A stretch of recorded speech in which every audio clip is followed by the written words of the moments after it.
There's a version of you that becomes dangerous the moment you understand one thing.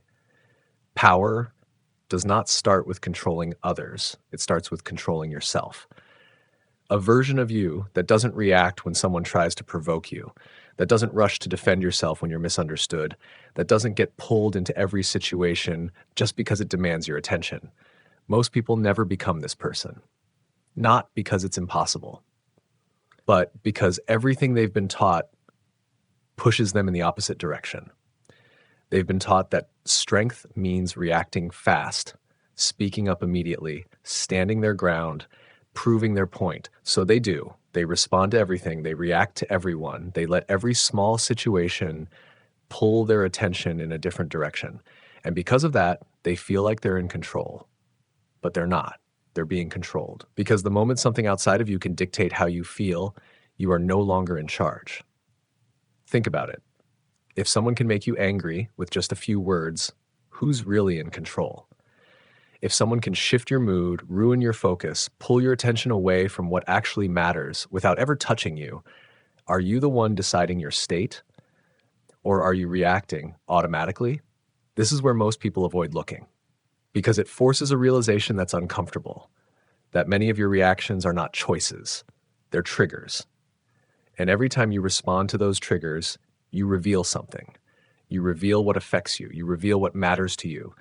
You reveal where your attention goes without resistance. And once that becomes visible, it can be used. As Niccolò Machiavelli understood, power is not about how strong you appear. It's about how much of yourself you can keep. Because most people give themselves away constantly. Their reactions, their attention, their emotional state, all of it influenced by whatever happens around them. And that makes them predictable, easy to read, easy to influence, easy to control. But the moment you develop real self-control, everything changes, because now you don't react immediately. You pause, you observe, you choose. And that shift is what separates people who are controlled from people who are in control. It's not louder, it's not more aggressive, it's not about dominating others. It's quieter than that, but far more powerful. Because when you control your reactions, no one else can control you. And that is what makes you dangerous. Not in a way people can easily see, but in a way they can feel. In the way you don't engage when they expect you to, in the way you don't respond when they try to provoke you, in the way you remain steady while everything else moves. So in this video, we're going to break this down, step by step, not to turn you into someone else, but to show you how to become the version of yourself that cannot be easily pulled, pushed, or controlled by anything outside of you. Part 1, real power starts with self-control. There's something most people misunderstand about power, not slightly misunderstand, completely. They think power is about control over situations, control over outcomes, control over other people. But that's not where it starts. It never was, because the truth is, if you can't control yourself, you will never control anything else. You'll just feel like you do. Think about how most people operate. Something happens and they react immediately. No pause, no distance, no awareness. Someone disrespects them, they fire back. Someone challenges them, they defend. Someone says something they don't like, they feel the need to respond. And in that moment, it feels like strength. It feels like control. But look closer. They didn't choose that reaction. It was triggered. Automatic, predictable. And anything predictable can be controlled. Let that sink in. If someone knows what will make you angry, they can control you. If someone knows what will make you respond, they can pull your attention whenever they want. If someone knows what you care about, they know exactly where to apply pressure. That's not power. That's exposure. Because every reaction is information. Every emotional response is a signal. It tells the world, this is where you can reach me. And as Niccolò Machiavelli understood, people don't control you through force. They control you through what you reveal, through what you react to, through what you can't ignore. This is why self-control is the foundation of power. Not because it makes you calm, but because it removes access. Think of it like this. Most people walk through the world with doors wide open. Anyone can walk in, a comment, a message, a look, and suddenly their mood shifts, their focus breaks, their energy changes. They don't even realize it, but they're being moved constantly from the outside. But someone with self control closes those doors, not completely, but selectively. They don't react to everything, they don't engage with everything, they don't give their attention away automatically. They choose. And that choice is where power begins. Because now you are no longer reacting to the world is reacting to you. This is what most people never reach because it requires something they avoid: pausing, that small gap between what happens and how you respond. That's where control lives. But most people eliminate that gap. They collapse it. Instant reaction, instant response, instant emotion. And because of that, they never experience control. They experience impulse. And impulse is easy to manipulate. As you saw in that pattern, eat their attention like something valuable. They throw it everywhere: at drama, at distractions, at people who don't matter. And then they wonder why they feel drained, why they feel scattered, why they feel like they're not in control of their life. But people who understand power do something different. They treat attention like capital. They don't invest it blindly. They don't give it to every situation. They are selective because they understand something most people ignore. Where your attention goes, your power follows. So if your attention is everywhere, your power is nowhere. But if your attention is controlled, your power becomes concentrated, focused, heavy, noticeable. That's why some people don't need to say much. They don't need to react. They don't need to prove anything because their presence already carries weight, not because they're louder, but because they're controlled. So here's the shift, the real one, not motivational, not surface level. Before you react to anything, pause and ask, did I choose this or was I triggered? Because that question alone creates space. And in that space, you take back control, little by little, moment by moment, until one day you're no longer someone who reacts automatically, but someone who decides. And that is where real power begins. Part 2, the moment you feel out of control, you become controllable. There's a state that looks normal from the outside, but internally it's where most people lose everything. Not their money, not their status, their control. And it starts with a feeling, a subtle one at first. Something feels off, something doesn't sit right, something pulls your attention just enough to bother you. You can't fully explain it, but you feel it. And that's where the shift begins. Because most people don't stop there. They don't pause, they don't observe, they move, they react, they try to fix the feeling. And without realizing it, they step into something. Let me ask you something. Have you ever felt slightly disrespected and immediately wanted to respond? Have you ever felt ignored and suddenly your mind started creating stories? Have you ever felt uncertain and tried to regain control by doing something, anything? That's not control. That's the loss of it. Because the moment you feel like you need to act, you're no longer choosing. You're compensating. You're trying to escape a state you're uncomfortable with. And that's exactly what makes it dangerous. Because that feeling is predictable, and anything predictable can be used. Think about how easy it is. Someone wants your attention. They don't need press you. They just need to disturb you, a comment, a delay, a tone that feels slightly off. That's enough. Because once the feeling is triggered, you take over. You start thinking, analyzing, reacting. They don't have to control you anymore. You're doing it for them. This is why feeling out of control is so dangerous. Not because of the feeling itself, but because of what it makes you do. It pushes you into action, fast action, uncalculated action, action driven by emotion, not clarity. And once you act from that place, you reveal everything, what bothers you, what you care about, where your attention goes when you're not stable. And once that's visible, it becomes a map of how to reach you, how to move you, how to control you without force. Most people never see this because it feels internal. It feels like just emotions, but it's not. It's leverage. And people use it consciously or unconsciously all the time. That's why some people can say one thing and completely change your state. That's why some situations can pull you in, even when you know they don't matter. That's why you sometimes feel like you're reacting before you even think, because you're not operating from control. You're operating from reaction loops. And reaction loops are easy to trigger, easy to repeat, easy to exploit. As Niccolò Machiavelli understood, people don't need power over you if they understand what moves you. Because once they know that, they can create the conditions and let you do the rest. So the real question is not how do I control others? It's what controls me? What situations make you lose focus? What words trigger emotion? What patterns pull you into reaction? Because those are your weak points, not in a negative sense, but in a strategic sense. They are entry points.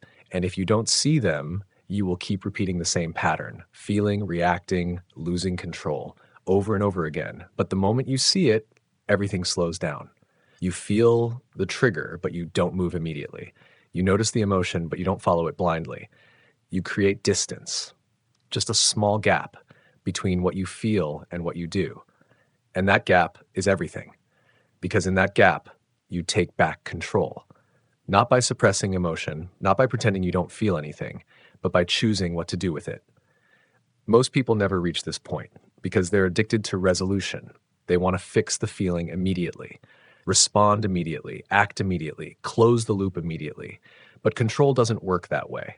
Control requires tolerance, the ability to feel something and not rush to escape it, the ability to sit in uncertainty without trying to force clarity, the ability to hold tension without reacting to it. And that's rare because it's uncomfortable. But that discomfort is where power is built, because the moment you stop needing to act, you stop being predictable. And the moment you stop being predictable, you stop being controllable. So next time something triggers you, don't rush, don't react. Pause and ask yourself, am I choosing this or am I being pulled into it? Because that question alone can break the entire pattern. And once that pattern breaks, you're no longer someone who loses control when things feel unstable. You become someone who remains steady, even when everything else is trying to move you. Part 3. People are driven by ego, and ego is easy to control. There's something you need to see clearly. If you want to understand why self-control makes you dangerous, it's not just about you, it's about everyone else. Because no matter how logical people appear, no matter how calm, how rational, they are not driven by logic. They are driven by ego. And ego is fragile, more fragile than most people are willing to admit. Think about it. Why does a simple comment turn into an argument? Why does a small disagreement become something personal? Why do people feel the need to prove themselves even when it doesn't matter? It's not because of the situation, it's because of what the situation touches, their identity, their self-image, their need to feel respected. That's ego. And once ego is involved, logic disappears. Now, here's where it becomes dangerous, because ego is predictable, and anything predictable can be triggered. Let me ask you something. Have you ever seen someone completely lose composure over something small? A comment, a tone, a look. One moment they're calm, the next they're emotional, defensive, reactive, trying to prove something. That shift is not random. It's the moment their ego was touched. And in that moment, they lose control, not of the situation, of themselves. And the moment someone loses control of themselves, they become easy to control. Because now, they're no longer thinking, they're reacting. They're trying to protect something internal, something invisible. And that makes them vulnerable. As Niccolò Machiavelli understood, the easiest way to move someone is not through force. It's through emotion, more specifically through ego. You don't need to fight someone if you can provoke them. You don't need to overpower them if you can destabilize them. And the fastest way to destabilize someone is to touch their ego. That's why people argue. That's why people escalate situations. That's why people say things they later regret, because they're not acting from control. They're acting from ego. Now, here's the part most people miss. It's not just others. It's you too. You have ego. You have triggers. You have moments where something hits and you feel the need to respond, to explain, to defend, to prove. And in those moments, you're no different. You're predictable. You're readable. You're controllable. That's why self-control matters so much, because it's not just about controlling your actions. It's about not being pulled by ego. Think of ego like a hidden button. Most people walk around with that button exposed. Anyone can press it. And the moment it's pressed, they react instantly. But someone with self-control protects that button, not by removing ego. That's impossible. But by controlling their response to it. They feel the trigger, but they don't act on it immediately. They notice the impulse, but they don't follow it blindly. And that changes everything. Because now, when someone tries to provoke them, Nothing happens, no reaction, no engagement, no emotional shift. And that's where the power flips because now the other person becomes unstable. They expected a reaction, they expected resistance, they expected something, but they got nothing. And that nothing is unsettling because the human mind is wired to look for feedback. When it doesn't get it, it starts to question, did that even affect them? Do they even care? Did I miscalculate? And that uncertainty creates pressure, not on you, on them.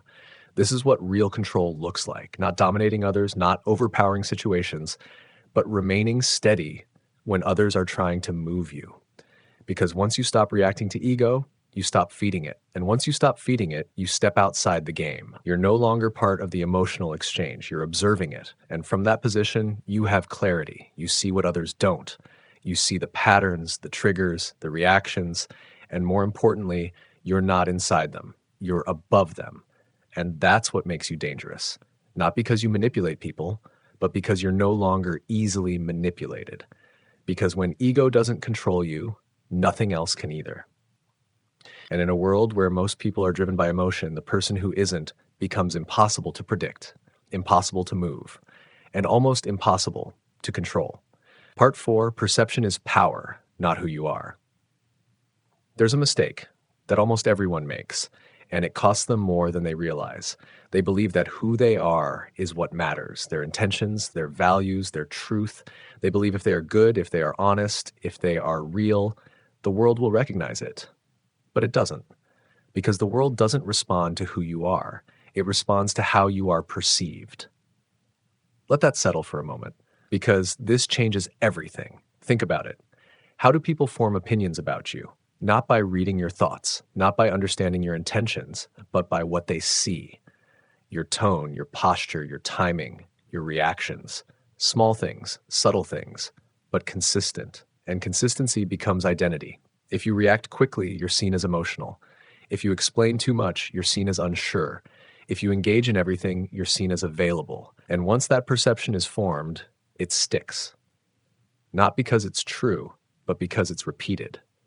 This is why self-control matters at a level most people never consider, because every reaction you have is not just a moment, it's a signal that tells people this is who I am.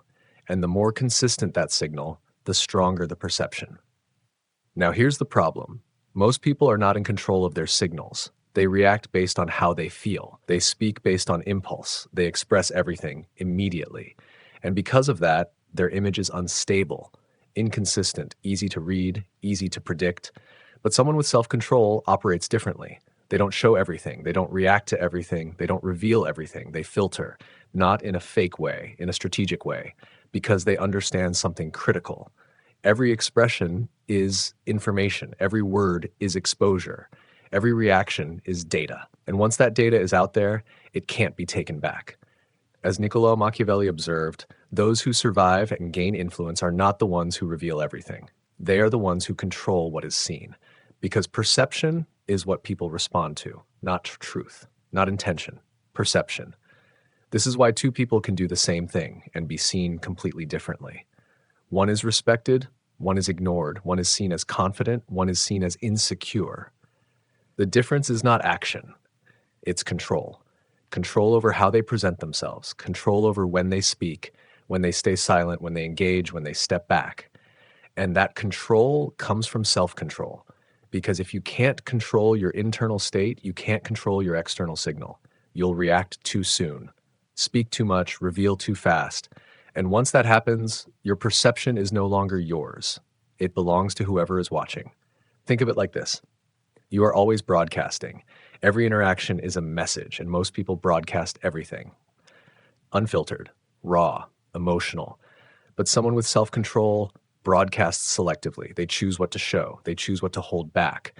They create space, mystery, distance.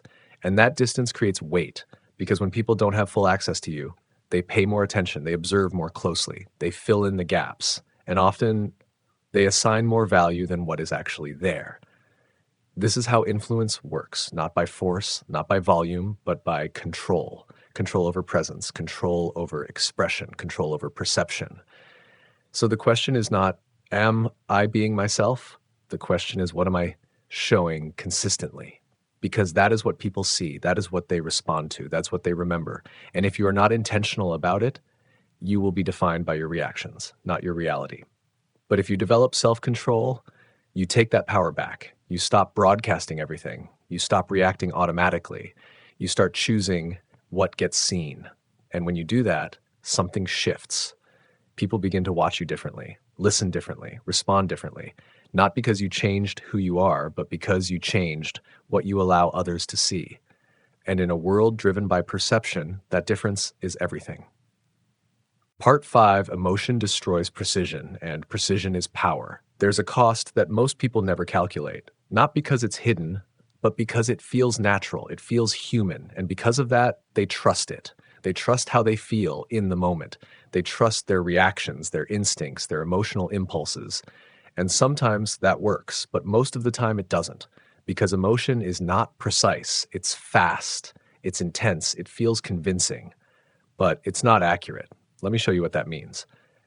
Think about the last time you made a decision while you were emotional, angry, frustrated, excited, anxious. In that moment, everything felt clear. You felt justified. You felt certain. You felt like you were making the right move. But looking back, was it precise or was it just reaction dressed up as certainty? Because emotion has a way of doing that. It amplifies, it exaggerates, it narrows your focus to whatever you're feeling. And in doing so, it removes context, it removes clarity, it removes control. That's why people say things they regret, make decisions they later undo, burn bridges they didn't need to burn, not because they lack intelligence, but because in that moment, they weren't operating from it. They were operating from emotion. And emotion is loud. It demands action. It pushes you to move now, immediately, before you think, before you step back, before you see the full picture. And that urgency is where mistakes are made, because real precision requires distance. Distance from the situation, distance from the feeling, distance from the impulse to act. But most people never create that distance. They collapse it. Something happens and they act. No filter, no pause, no control. And because of that, their decisions are inconsistent, unstable, driven by whatever they feel in that moment. That's why two people can face the same situation and get completely different results. One reacts, the other observes. One acts emotionally, the other acts strategically. And over time, that difference compounds. One becomes predictable, the other becomes precise, and precision is power. Because when you're precise, you don't waste energy. You don't engage in unnecessary conflict. You don't respond to things that don't matter. You don't let temporary emotions dictate permanent decisions. You move deliberately, and deliberate movement is difficult to manipulate. As Niccolò Machiavelli understood, effective power is not emotional. It's calculated, not cold, but controlled. Because the moment you act emotionally, you reveal your position, your priorities, your vulnerabilities, your limits. And once that's visible, it can be used. But when you act with control, you reveal nothing unnecessary. You give away no extra information. You stay aligned with your objective, not your feeling. And that's rare, because emotion feels real. It feels honest. It feels like you're being true to yourself. But here's the truth most people avoid. Not everything you feel deserves to be acted on. Not every emotion deserves expression. Not every impulse deserves execution, because feelings change constantly, moment to moment. But the consequences of your actions don't. That's why self-control is not about suppression. It's about selection. Choosing which emotions matter, choosing which reactions are worth it, choosing when to act and when not to. Think of emotion like noise, loud, chaotic, distracting, and think of clarity as signal, quiet, focused, precise. Most people live in noise, constantly reacting to whatever they feel, but someone with self-control filters that noise. They don't ignore it, they just don't let it lead. And that changes everything, because now their decisions are consistent, their actions are intentional, their presence becomes stable. And stability is what creates authority, because people trust what is consistent. They respect what is controlled. They follow what is clear, not what is emotional. So the question is not, do you feel strongly? Everyone does. The question is, can you feel strongly and still choose precisely? Because that ability is what separates people who react from people who lead. And once you operate from precision, you stop being someone who is moved by every situation and become someone who moves through them on your own terms. If you step back and look at everything we've just covered, a pattern starts to become clear. Not a complicated one, but a quiet one. Power was never about what you show. It was never about how loud you are, how fast you respond, or how strongly you react. It was always about what you can hold, your reactions, your attention, your emotions.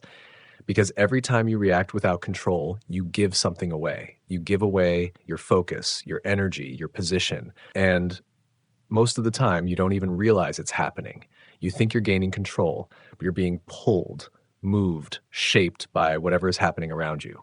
That's why most people feel exhausted.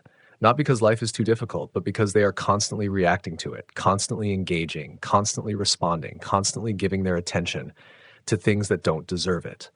And over time, that becomes their default reaction instead of choice, impulse instead of control. But the moment you see it, everything changes because now you have a choice to pause instead of react, to observe instead of engage, to decide instead of follow. And that choice is where power begins. As Niccolò Machiavelli understood, true power is not about controlling others. It's about not being controlled. And in a world where most people are driven by emotion, that ability is rare because it requires discipline. It requires awareness. It requires the willingness to not act even when you feel like you should. But once you develop that, you become different. Not louder, not more aggressive, but more stable, more precise, more in control. You stop reacting to everything. You stop giving your attention away. You stop being someone the world can move at will. And instead, you become someone who chooses what matters, chooses what deserves your energy, chooses when to act and when to remain still. And that's what makes you dangerous, not because you dominate others, but because nothing can easily move you. Nothing can easily trigger you. Nothing can easily control you. And when that happens, you don't just change how you act, you change how the world responds to you because people can feel it, that quiet control, that steady presence, that lack of reaction. And in a world full of noise, that silence becomes power.